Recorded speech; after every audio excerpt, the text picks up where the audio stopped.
श्री श्रावण मास की शुक्ल पक्ष एकादशी की पुत्रदा एकादशी।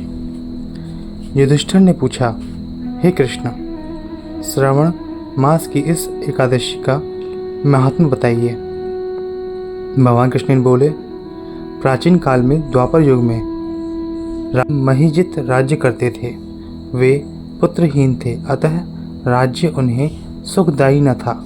अवस्था अधिक होने के कारण वे चिंतित रहने लगे। एक दिन उन्होंने अपनी प्रजा और पुरोहितों से कहा, मैंने इस जन्म में कोई पाप नहीं किया। मैंने अपने कोष में अन्योपार्जित धन इकट्ठा नहीं किया, ब्राह्मणों और देवताओं का धन भी नहीं लिया और प्रजा का पुत्र की तरह पालन किया है, तो मुझे कोई संतान क्यों नहीं है।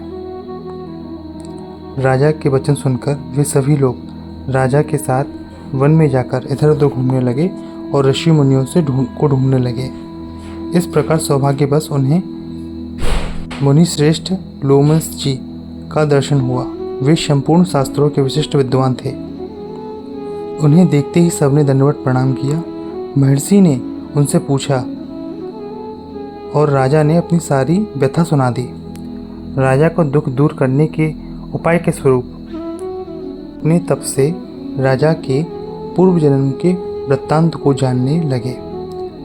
राजा पूर्व जन्म में धनीन वैश्य थे। वह गांव-गांव घूमकर व्यापार करते थे। एक दिन गर्मी के कारण वह जल की तलाश में इधर उधर घूम रहे थे। एक जल से भरी हुई बावली दिखी।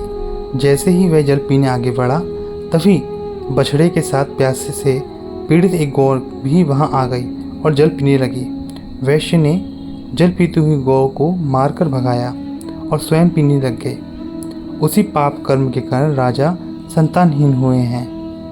किसी अन्य जन्म के पुण्य से ये राजा हो गए हैं। प्रजा ने कहा, महाराज, प्रायश्चित करने से तो बड़े बड़े पातकों का भी नाश हो जाता है, अतः ऐसे किसी पुण्य उपदेश दीजिए जिससे उस पाप का नाश हो जाए। लोमस जी बोले, श्रावण मास के शुक्ल पक्ष की एकादशी को वह पुत्रदा के नाम से प्रसिद्ध है।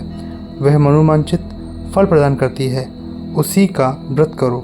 यह सुनकर सबने मुनिराज को प्रणाम किया और नगर में आकर विधि पूर्वक एकादशी व्रत का अनुष्ठान किया और जागरण भी किया।